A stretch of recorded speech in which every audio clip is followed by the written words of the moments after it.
10th പ്രിലിമിനറിയിലെ India ചരിത്രത്തിൽ സാമൂഹിക പരിഷ്കരണ പ്രസ്ഥാനങ്ങളിൽ അടുത്തതായി നമുക്ക് ആര്യസമാജം നോക്കാം. ആര്യസമാജം സ്ഥാപിച്ചത് 1875 സ്വാമി ദയാനന്ദ സരസ്വതിയാണ് സ്ഥാപകൻ. ആപ്തവാക്യം എന്ന് പറയുന്നത് ഹൈന്ദവ നവീകരണത്തിലൂടെ ലോകത്തെ മഹത്താക്കുക എന്നതാണ്. 10 തത്വങ്ങൾ എന്നത് ആര്യസമാജവുമായി ബന്ധപ്പെട്ടിരിക്കുന്നു. ഏതാണ് 10 തത്വങ്ങൾ? ആര്യസമാജവുമായി ബന്ധപ്പെട്ടിരിക്കുന്നു.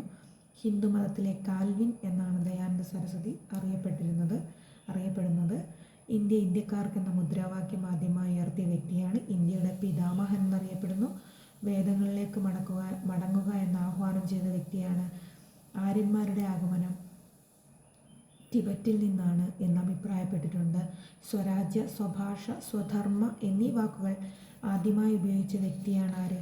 ദയാനന്ദ സരസ്വതി. ഹിന്ദി ദേശീയ ഭാഷയെ അംഗീകരിക്കണമെന്ന് ആദ്യമായി അഭിപ്രായപ്പെട്ട വ്യക്തിയാണ്. ജാതി വ്യവസ്ഥയെയും വിഗ്രഹാരാധനയെയും എതിർത്ത നവോത്ഥാന നായകനാണ്. ദയാനന്ദ സരസ്വതിക്ക് ഋഷി ദയാനന്ദ് എന്ന പേര് നൽകിയതാരാണ്? ഗുരു വിർജാനന്ദ. ആരാണ്? ഗുരു വിർജാനന്ദയാണ് ആ പേര് നൽകിയത്. സത്യാർത്ഥ പ്രകാശം രചിച്ചിരിക്കുന്ന ഭാഷ ഏതായിരുന്നു? ഹിന്ദി ഭാഷയിലാണ് അത് രചിച്ചിരിക്കുന്നത്.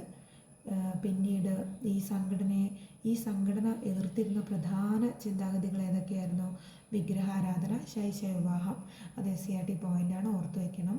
അതായത് വിഗ്രഹാരാധന, ശൈശവ വിവാഹം എന്നിവ എതിർത്തതാരായിരുന്നു? ഏത് സംഘടനയായിരുന്നു? ആര്യസമാജമായിരുന്നു. ഈ ദയാനന്ദ സരസ്വതിയുടെ കാഴ്ചപ്പാടുകളുടെ എതിർത്ത ഒരു രാജാവ് ഉണ്ടായിരുന്നതാണ് ജോധ്പൂർ രാജാവ്. ആരായിരുന്നു?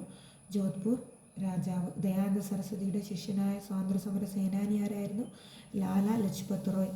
ദക്ഷിണേന്ത്യയിലെ ദയാനന്ദൻ എന്നറിയപ്പെട്ടിരുന്ന വ്യക്തി ആരാണ്? രാമലിംഗ അടികൾ. ആരായിരുന്നു? രാമലിംഗ അടികൾ. ദയാനന്ദ സരസ്വതിയുടെ പ്രധാന പുസ്തകങ്ങളാണ് സത്യാർത്ഥ പ്രകാശവും ഋഗ്വേദ ഭാഷ്യഭൂമികയും. ഏതൊക്കെയായിരുന്നു? സത്യാർത്ഥ പ്രകാശവും ഋഗ്വേദ ഭാഷ്യഭൂമിക. ഇനി അടുത്ത് നമുക്ക് മദ്രാസ് മഹാജനസഭ നോക്കാം. മദ്രാസ് പ്രവിശ്യയുമായി ബന്ധപ്പെട്ട ദേശീയ സംഘടന ഏതാണ്? മദ്രാസ് മഹാജനസഭ. ഏതാണ്? മദ്രാസ് മഹാജനസഭ. മദ്രാസ് മഹാജനസഭ സ്ഥാപിതമായ വർഷം 1884. അതിന് രൂപം നൽകിയതാരാണ്? M. വീരരാഘവാര്യർ.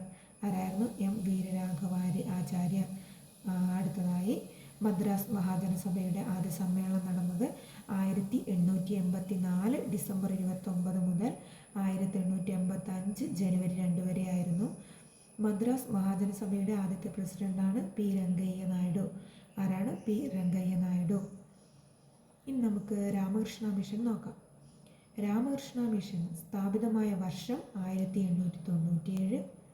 ഏതാണ്? 1897 ആരായിരുന്നു സ്ഥാപിച്ചിരുന്നത്? സ്വാമി വിവേകാനന്ദൻ. ഈ രാമകൃഷ്ണ മിഷന്റെ ആപ്തവാക്യം എന്തായിരുന്നു? ആത്മാനോ മോക്ഷാർത്ഥം ജഗദ്ഹിതായ. ആത്മാനോ മോക്ഷാർത്ഥം ജഗദ്ഹിതായ. രാമകൃഷ്ണ മിഷന്റെ വനിതാ വിഭാഗം ആണ് ശാരദാ മഠം. ഏതാണ്? ശാരദാ മഠം. ദക്ഷിണേശ്വരത്തെ സന്യാസി എന്നറിയപ്പെടുന്നത് ശ്രീരാമകൃഷ്ണ പരമഹംസർ. ദക്ഷിണേശ്വരത്തെ സന്യാസി എന്നറിയപ്പെടുന്ന ആരാണ്? ശ്രീരാമകൃഷ്ണ പരമഹംസർ. ഇനി അടുത്ത് നമുക്ക് സ്വാമി വിവേകാനന്ദനെ കുറിച്ച് പഠിക്കാം. സ്വാമി വിവേകാനന്ദൻ ജനിച്ചത് എവിടെയായിരുന്നു? കൊൽക്കത്തയിലാണ്. ജനിച്ച വർഷം വേണമെങ്കിലൊന്ന് ഓർത്തു വയ്ക്കാം. 1863 ജനുവരി 12 സ്വാമി വിവേകാനന്ദൻ ജനിച്ചത്. ചക്രവാത സദൃശ്യനായ ഹിന്ദു, ബ്രാഹ്മണ സന്യാസി, പോരാളിയായ പ്രവാചകൻ എന്നീ പേരുകളിൽ അറിയപ്പെടുന്ന വ്യക്തിയാണ് സ്വാമി വിവേകാനന്ദൻ. കേരളത്തെ ഭ്രാന്താലയം എന്ന് വിശേഷിപ്പിച്ചിരുന്നു. പ്രധാനപ്പെട്ട ഒരു ഉദ്ധരണിയാണ് മഹത്തായ 2 വ്യവസ്ഥകളായ ഹൈന്ദവതയുടെയും ഇസ്ലാമികതയുടെയും കൂടിച്ചേരലാണ് നമ്മുടെ മാതൃരാജ്യത്തിൻ്റെ ഏക പ്രതീക്ഷ എന്നഭിപ്രായപ്പെട്ടത്.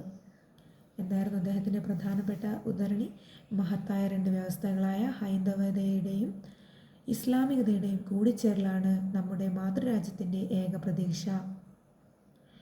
ഗീതയിലേക്ക് മടങ്ങാൻ ആഹ്വാനം ചെയ്ത വ്യക്തിയാണ് ആര്? സ്വാമി വിവേകാനന്ദൻ.